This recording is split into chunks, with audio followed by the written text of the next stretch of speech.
Haguye, Hagoslan, Haguye, Hagoslan, Haguye. She will shagun, willow, willy, Maranus, silly, she will get you, silly, Jehoeslan, Hagoslan, Haguye. Hagoslan, Haguye. I speak to you, women of Kincolin.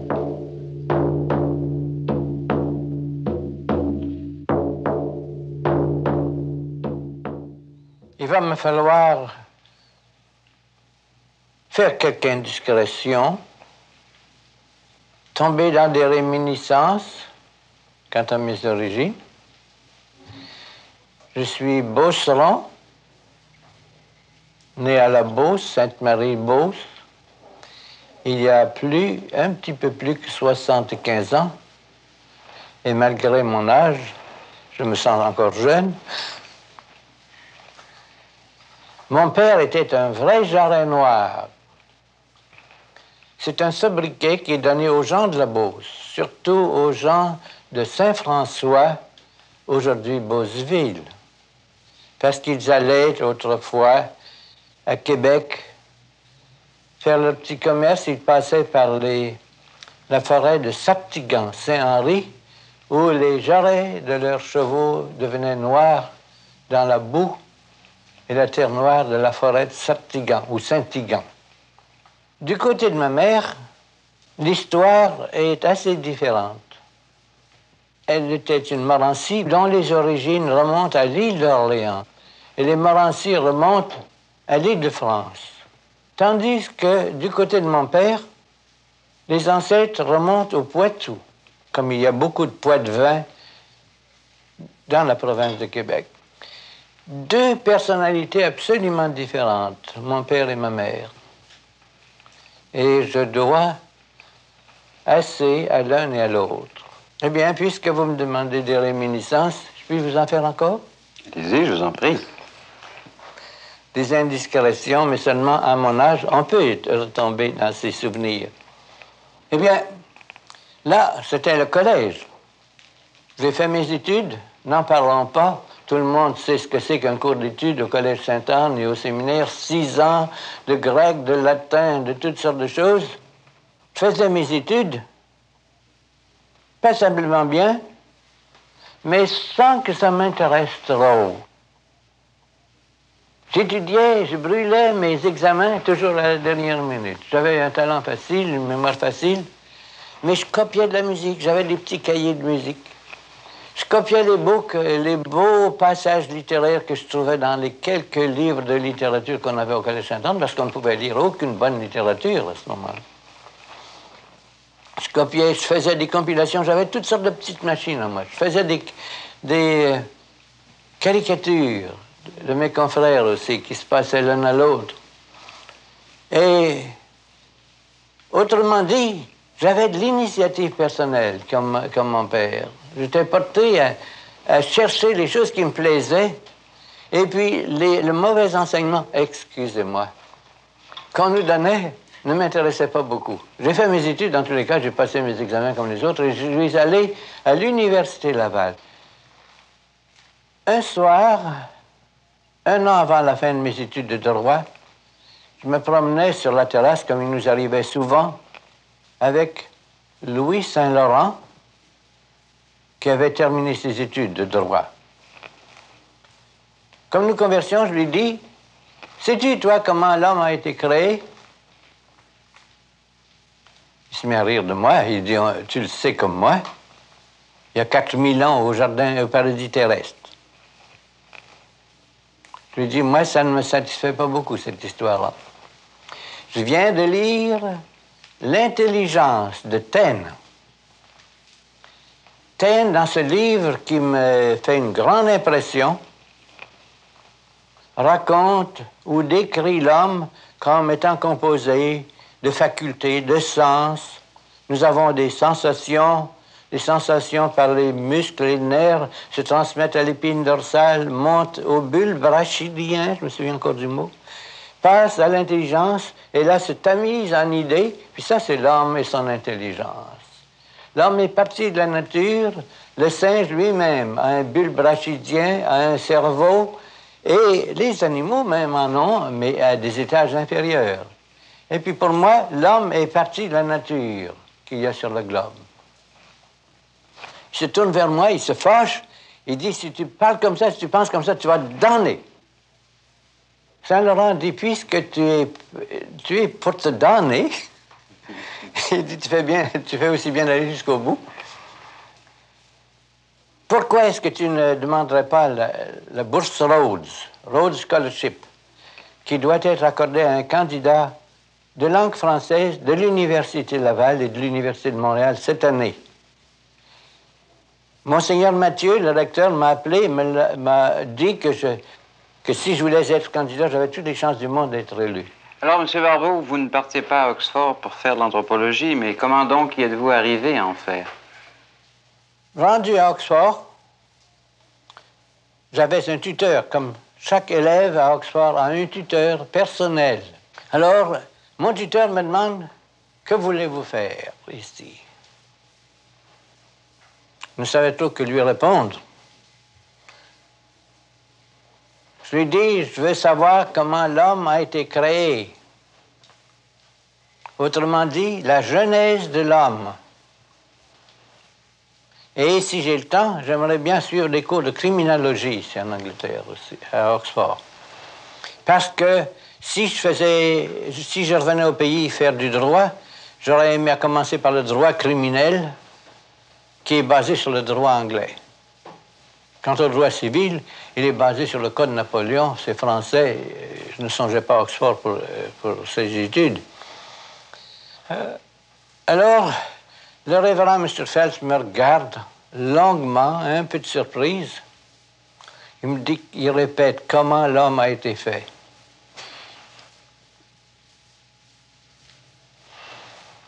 Il me dit, I think I'll send you to Mr. Merritt. Je vais vous envoyer à M. Merritt, qui est secrétaire du comité d'anthropologie ici à Oxford, une nouvelle branche d'études qui vient d'être établie entre Oxford et Cambridge, l'étude de l'anthropologie, c'est-à-dire la science de l'homme. C'était la fin du droit. Mais à la fin du deuxième terme, Merritt me dit, je songe à vous faire une thèse pour votre BA dans 2 ou 3 ans d'ici. Quel sujet allez-vous prendre? Je n'étais pas préparé à choisir un sujet. Et lui-même ne m'en suggérait aucun. Mais seulement je m'étais inscrit aux hautes études à la Sorbonne. Vu que Merritt lui-même avait tellement d'admiration pour l'école de Durkheim, de Meaux, de Hubert, j'ai décidé d'aller m'inscrire à la Sorbonne aux hautes études où Hubert lui-même et Meaux enseignaient. J'essayais de pénétrer au cours de Durkheim, mais c'était encombré, c'était fermé, il n'y avait pas moyen d'entrer là. Alors, Meaux est devenu très amical pour moi, très obligeant. Il m'a demandé, je lui ai expliqué les circonstances, qu'on voulait me faire une thèse à Oxford. J'ai dit, j'aimerais bien faire une thèse. Qu'est-ce que vous penseriez si je faisais une thèse sur les masques dans tous les pays du monde? Les masques, il y en a en Afrique, il y en a sur la côte nord-ouest, il y en a en Tibet, il y en a partout. Mais il dit, monsieur, ça n'a pas de bon sens. Il dit, vous allez trop vous répandre sur un sujet immense qui n'a pas de rapport, dont les domaines n'ont pas de rapport les uns avec les autres. Vous allez perdre votre temps. Vous ne pouvez pas s'apprendre et maîtriser tant dans si peu de temps. Il dit, je prendrais votre côte nord-ouest au Canada, l'Organisation sociale des Indiens du pays des totems, dans le nord-ouest du Canada, dans votre pays. Qu'est-ce que vous appelez au juste le nord-ouest? Le nord-ouest, les pays de la côte nord-ouest, la côte du Pacifique, c'est cette étendue de 500-600 000 de Vancouver à l'Alaska, y compris ce qu'on connaît aujourd'hui comme Prince Rupert au bout de la ligne du Canadien national.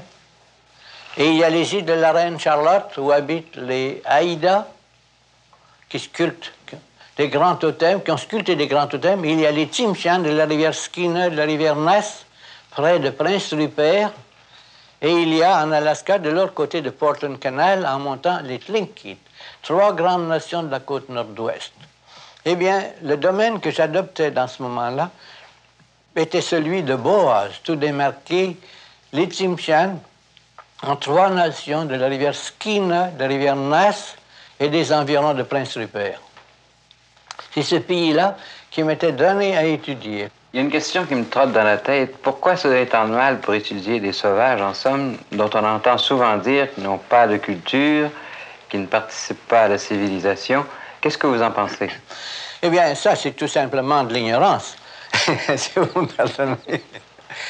Après avoir étudié ces gens-là dans la littérature ancienne, je m'étais bien rendu compte qu'il y avait une organisation sociale de clans, de fratries, de totems et de mythologie qui était très avancée. C'était une culture très avancée. Et les grands totems, ce sont des choses qu'on a recherchées en Europe, dans les musées d'Europe, d'Amérique, des États-Unis, partout, comme de l'art avancé. Qu'est-ce qui vous intéressait au juste chez les Tsimshian? C'était l'organisation des clans et des fratries. Dans chaque tribu, chacune de ces 9 tribus que j'étudiais là sur place, il y avait des représentants du clan du loup, de l'ours, de la baleine et de l'aigle ou de l'oiseau tonnant. Chaque membre de chaque tribu appartenait à un de ces 4 grandes fratries avec un blason. Et ils ne pouvaient pas se marier, s'entremarier dans la même fratrie.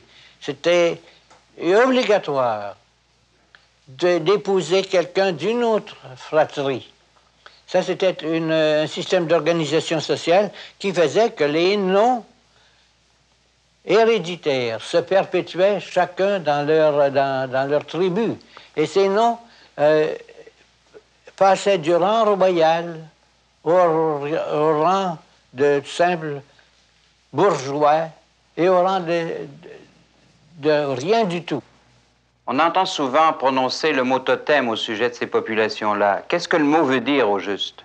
Eh bien, chacun de ces clans, surtout les nobles, les gens de sang royaux, comme ils se considéraient, Samoyed est le nom qui caractérise ce rang royal, avait un blason. Les plus élevés étaient les blasons de l'oiseau tonnant ou l'aigle. Second était le loup, l'ours grison, la baleine. Et chacune de ces familles-là avait ses blasons qui remontent à une histoire dans le passé. Ils ont de longues histoires, ce qui s'appelle adar, comme des traditions, un petit peu comme des traditions pour eux, ce sont comme des traditions bibliques. Ils racontent ça comme pure vérité, et le fait est qu'il y a beaucoup de vérité dans ça. Ce sont des souvenirs historiques qui peuvent se reporter 300 ans en arrière, à peu près. Vous avez étudié les totems non seulement au point de vue de l'organisation sociale, mais aussi au point de vue artistique. Naturellement, l'art de sculpter des totems a produit un art extrêmement frappant et extrêmement remarquable, reconnu internationalement aujourd'hui comme un des arts anciens les plus remarquables dans toutes les parties du monde, même plus remarquable que l'art mexicain. Les Mexicains eux-mêmes admettent la chose. Haute stylisation de tous les sujets, de tous ces êtres mythologiques qui figurent sur les totems. Il y en a eu un grand nombre, et admirablement sculptés, un grand nombre d'eux, et qui sont tous admirés par les artistes européens qui vous les montraient. Dernièrement, par exemple, à Londres, on se moquait du grand sculpteur Epstein, que vous connaissez. Hein? On a toujours critiqué ses œuvres, on s'en est moqué. Tout dernièrement, on a dit d'une œuvre d'Epstein qu'il montrait l'année dernière, je crois, à Londres, on dit « Ah, c'est comme les totems de la Colombie anglaise, ça. » Ah, il dit « Monsieur, j'en suis heureux, vous me flattez. » Est-ce que ce ne serait pas intéressant si on pouvait regarder un totem et vous pourriez peut-être m'expliquer les symboles? Oui, Oui, ce serait possible. Mais naturellement, je ne puis pas montrer les totems véritables tels qu'ils sont. Le plus grand que j'ai moi-même observé et que j'ai acheté pour le musée Royal Ontario à Toronto a 81 pieds de longueur. Même les plus petits ont jusqu'à 15 ou 20 pieds. Je voudrais vous montrer quelques miniatures. On peut... Oui, ça me plairait beaucoup. Oui. Eh bien, il y a le totem de Gunnar Nesumgate, disons. C'est une histoire d'un homme fort, comme Samson. Son équivalent en mythologie, c'est Samson, qui égorgeait les lions et qui faisait son fanfaron. Alors, puisque vous avez Samson chez vous, oui, je vais vous montrer comment ce personnage historique ou biblique se retrouve sur la côte nord-ouest dans un petit totem, comme vous voyez ici, de 30 pouces de hauteur, que j'ai obtenu d'un Haïda à Prince Rupert en 1915 même. Est-ce que c'est authentique, c'est-à-dire les figures qu'il y a Les figures sont authentiques, excepté que c'est transposition. C'est un art de sculpture qu'ils adaptent 1000 formes. C'est jamais répété chez eux. Ce sont des artistes créateurs qui sont toujours prêts à s'adapter à n'importe quel moyen de s'exprimer, que ce soit en argilite, que ce soit en pierre, que ce soit en bois ou autrement. Jamais un artisan fera la même chose 2 fois. Et comment lit-on un totem? Eh bien, celui-ci, par exemple. Vous voyez un personnage en haut qui est Gunnar Nesumgate. C'est l'homme fort. C'est le Samson de la mythologie tsimshiane. Gunnar Nesumgate. Dans ses mains, il y a la baleine, vous voyez ici. La baleine. Il est en train de la déchiqueter, la déchirer en 2 morceaux, comme ça, pour montrer sa force. Et en bas, ici, il y a l'ours grison. L'ours, l'esprit des montagnes. C'est l'esprit le plus élevé dans la mythologie indigène. On peut dire qu'il est divin, celui-là. Tandis que Samson, on ne peut pas dire que c'est une divinité, Samson de la Bible non plus. Pas plus que Gunnar Nesumgate. C'est tout simplement un personnage, pour eux, qui a existé dans le passé.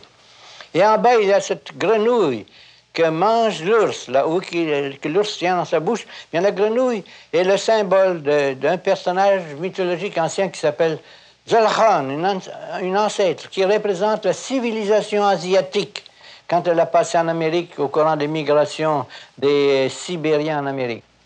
J'en ai un autre, ici, une autre miniature d'un mythe de l'ours grison, ou grizzly bear, comme il s'appelle en anglais. Cet ours tout-puissant qui peut avoir jusqu'à 12 pieds de hauteur et qui est la terreur des chasseurs. Il faut être très habile chasseur. Eh bien, les Indiens faisaient la chasse à l'ours, mais avec leurs flèches ou leurs lances, ils le craignaient beaucoup. Ils en avaient une grande peur, une grande révérence. Et l'ours était une divinité des hautes montagnes. À un certain moment, une jeune fille de la tribu était allée cueillir avec de ses amis des huckleberries, une sorte de bleuet, gros bleuet de l'ouest qu'on cueille dans les montagnes.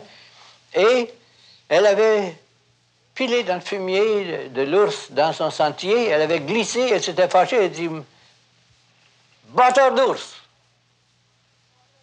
Ça a été entendu par la divinité en chef dans la montagne. Il en a été offensé. Il a dit à 2 de ses neveux, allez me chercher cette personne-là qui manque de respect pour nous, les ours. Alors, les 2 jeunes gens descendent, et puis pendant ce temps-là, cette jeune fille revenait dans sa tribu avec ses compagnes chargée de boîtes de bleuets. Elle en avait, son cordon cassé, les bleuets tombaient à terre, elle était en retard. Les deux jeunes gens, sous forme humaine, apparaissent à elle et commencent à l'aider, ils portent ses paquets pour elle, mais au lieu de la conduire à son village, ils la mettent dans la montagne. Et là, la voilà, pendant qu'elle montait la montagne, les poils lui poussaient, elle changeait sans s'en apercevoir, elle devenait ours elle-même, ourson. Alors, rendu là, en présence du chef, le chef dit, c'est très bien, mais si tu veux vivre, il faut que tu vives comme nous, les ours, maintenant, et que tu épouses un de mes genres. Monsieur Barbeau, pouvez-vous m'expliquer le paradoxe suivant? Comment se fait-il que des gens qu'on dit volontiers sauvages faisaient des œuvres que vous qualifiez d'artistiques, alors que pendant le même temps, nous, les Blancs, nous ne faisions pas grand-chose de valable au point de vue artistique. Les indigènes suivaient leur propre histoire sans être influencés considérablement par les Blancs qui venaient faire du commerce dans leur pays. Ils avaient leurs propres ambitions, ils avaient la passion de monter en rang, de devenir royaux, d'avoir des beaux blasons. Ils avaient vu les blasons de l'Angleterre, de la Russie, du tsar, et eux autres mêmes voulaient être de même rang royal, tous ceux qui le pouvaient. Alors pour ça, il fallait des sculpteurs, des graveurs, parmi eux, qui étaient compétents et qui étaient excellents. Chaque tribu avait ses sculpteurs, ses graveurs, et ces tisseurs même de couvertures comme les Chilkat Blankets, qui étaient des gens remarquables, réputés, de haut entraînement, et qui consacraient une grande partie de leur vie à pratiquer leur art. Il y avait une société qui s'appelait Gitsank, parmi les Tsimshian en particulier, qui, depuis leur jeunesse, étaient entraînés à faire ce qui s'appelait des nachnoch, des esprits avec des masques, et des représentations dramatiques avec des chants et toutes sortes de choses. Ils devenaient réputés. Il y a de ces gens-là dont on connaît les œuvres aujourd'hui, comme Eden Shaw, pour les Aïda des îles de la Reine Charlotte, comme un certain nombre, Oyer en particulier, pour les Nisré de la rivière Nass, et d'autres. Dans ce livre de Haida Carvers, ici, que j'ai publié par l'entremise du musée, j'ai étudié la vie de 40 sculpteurs Haida, leur vie, leurs œuvres.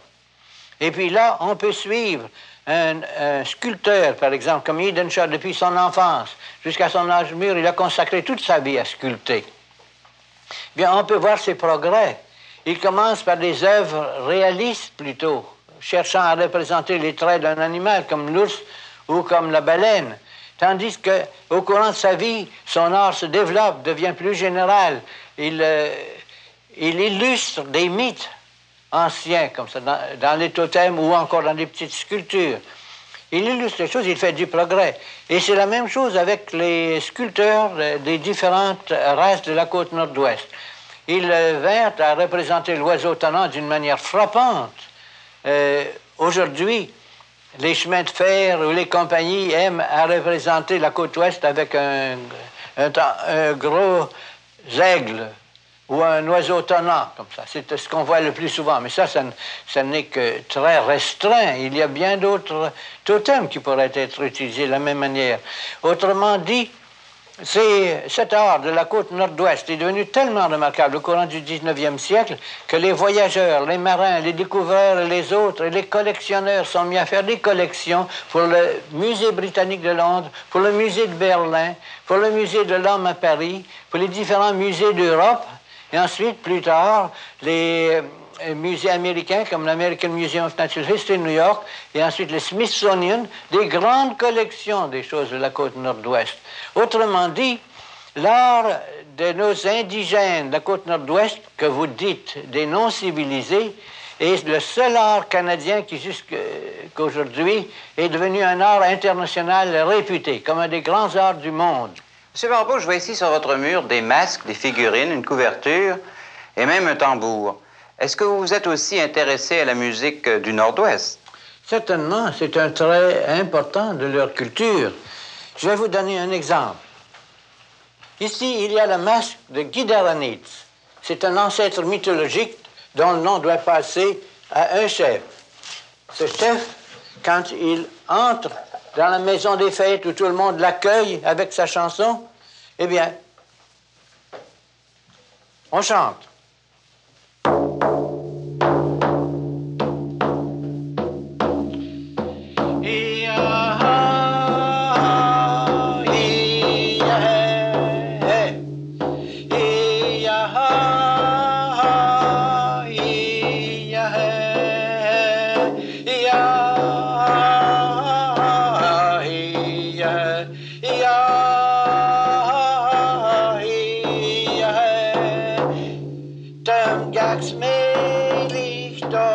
Gideranitz, sechs mir ich da Gitarre nicht Jasla, jasle, ja, ja,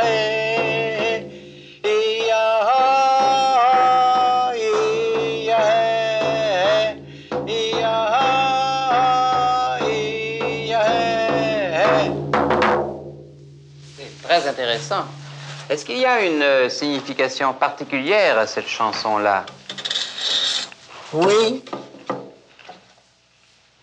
Le chef qui prend le nom de Guy Daronitz à cette fête où tout le monde est assemblé et chante sa chanson de bienvenue, eh bien, lui pose le masque sur son visage et danse pendant qu'on chante. Et ceci rappelle à tout le monde l'histoire de cet ancêtre qui est descendu d'Alaska dans le passé.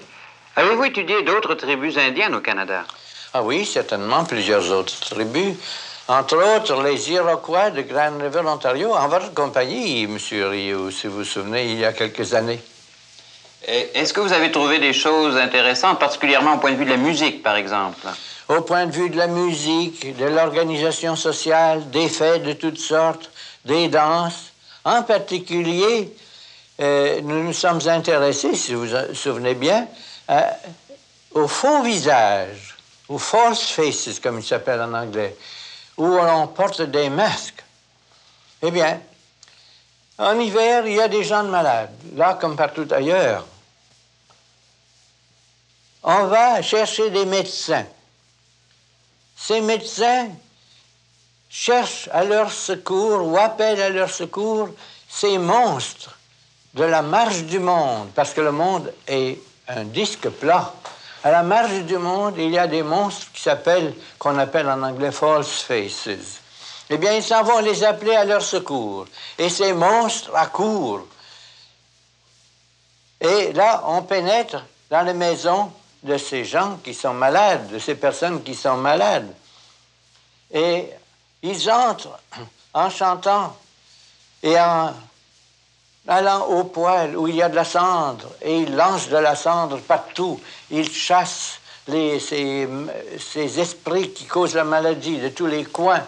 Et ensuite, on s'en va sucer même le corps du patient qui est couché là, ces esprits pour les méchants, pour les sortir. Et pendant ce temps-là, les faux visages chantent « Iagwende, Iagwende,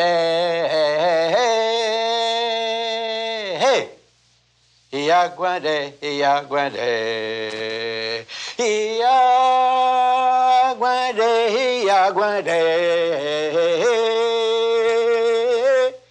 Iagwende, Iagwende. » Et là, vous devez être guéri.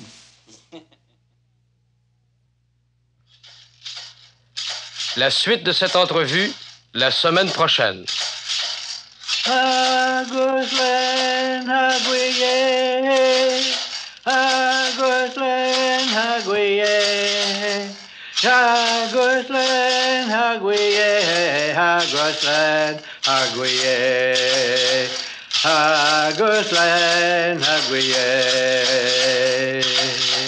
She will shagun willow willy. Maranus, Silici, Wigigio, Silib, Jehoeslen, Aguslen, Haguye.